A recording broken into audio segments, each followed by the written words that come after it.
যে ছাত্র শিবিরকে কিভাবে শিক্ষার্থী ভাই বোনদের কাছ থেকে দূরে রাখা যায়, কিভাবে ছাত্র শিবিরকে ভিন্নভাবে উপস্থাপন করা যায়। কারণ ইসলামী ছাত্র শিবির চায় এই বাংলাদেশকে দুর্নীতিমুক্ত একটি বাংলাদেশ হিসেবে গঠন করতে। আপনি যদি দেখেন ইসলামী ছাত্র শিবিরের যে জায়গাগুলোতে ছাত্র শিবির কাজ করে যাচ্ছে, কোনো ক্যাম্পাসে বলতে পারবে না ইসলামী ছাত্র শিবিরের কোনো ভাই সেই ক্যাম্পাসের কোনো বোনের যে ব্যাপারে এমন কোনো কথা বলেছে যে এই কথাটি আপত্তিকর। এমন কোনো ঘটনা ঘটেনি যে ইসলামী ছাত্র শিবিরের ভাইটি কোনো বোনকে বা কোনো ভাইকে এমন কথা বলেছে, এমন কাজ করেছে যা শিক্ষার্থী ভাই বোনদের বিপক্ষে যায়। ইসলামী ছাত্র শিবির যে জন্য কাজ করে সেই কাজগুলো কেবলমাত্র আমি মনে করি যদি করতে পারে তাহলে ইসলামের পক্ষের কাজ হবে। আমরা মনে করেছি যে আমরা ইসলামকে যেভাবে রিপ্রেজেন্ট করতে চাই, সমাজ যদি আমাদেরকে সুযোগ দেয়, ইনশাআল্লাহ ছাত্র সমাজের মাঝে আমাদের যে পাওয়ার পলিটিক্স, এই পাওয়ার পলিটিক্স আমরা বন্ধ করতে চাই। আমরা চাই কিছু স্বপ্নবাজ তরুণ তৈরি করতে।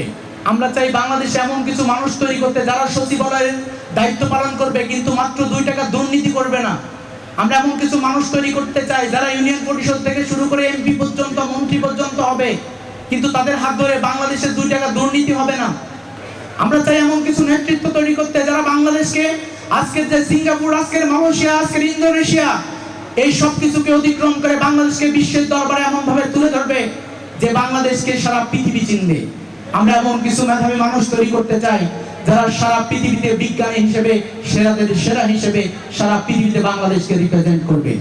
আমরা এমন কিছু মানুষ তৈরি করতে চাই যারা নেতৃত্বের জায়গায় হবে বলিষ্ঠ, কিন্তু বিনয়ের জায়গায় হবে সবচেয়ে বেশি বিনয়ী। আমরা চেয়েছি,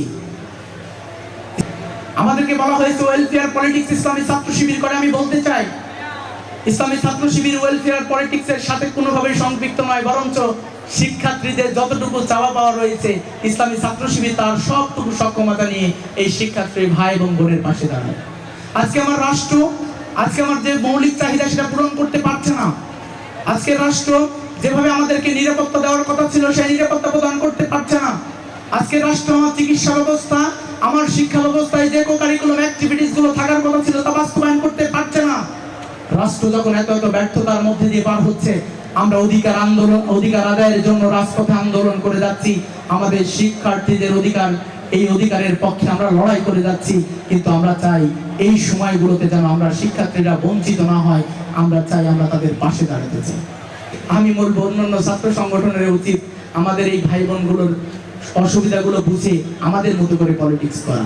আর যদি মনে হয় যে না তারা আমাদের সাথে এই ধরনের পলিটিক্স করতে পারবে না, তাহলে তারা রাজপথেই থাকুক। আমরা রাজপথ এবং আমাদের ভাই বোনদের পাশে দুটা একসাথে সমন্বয় করে কাজ করে যাবে ইনশাআল্লাহ। তোমরা এখানে যারা বসে আছো, আগামীতে তারা সারা বাংলাদেশের বড় বড় ক্যাম্পাসগুলোতে পড়াশোনা করবে। আগামীর বাংলাদেশ তোমরা পরিচালনা করবে। এখানেই হয়তো বসে আছে আগামীর বাংলাদেশের প্রধানমন্ত্রী, আগামীর বাংলাদেশের রাষ্ট্রপতি, আগামীর বাংলাদেশের মন্ত্রী পরিষদ সচিব, আগামীর বাংলাদেশে বড় বড় যারা ডাক্তার, বড় বড় বিজ্ঞানী যারা হবা, তোমরা এখানেই বসে আছো। তোমরা তোমাদের স্বপ্নের জায়গা তৈরি করো। আমরা আমাদের সাধ্য এবং সক্ষমতার সবটুকুনি তোমাদের পাশে থেকে সহযোগিতা করবে ইনশাআল্লাহ।